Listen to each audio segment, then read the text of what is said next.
بسم الله الرحمن الرحيم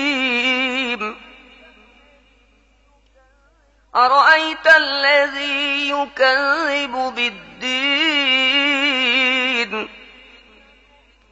فذلك الذي يدع اليتيم أرأيت الذي يكذب بالدين فذلك الذي يدع اليتيم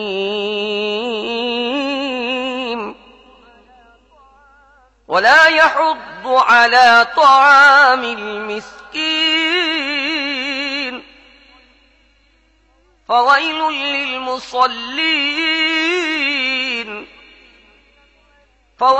للمصلين الذين هم عن صلاتهم ساهون الذين هم يراءون ويمنعون الماعون বিসমিল্লাহির রহমানির রহিম।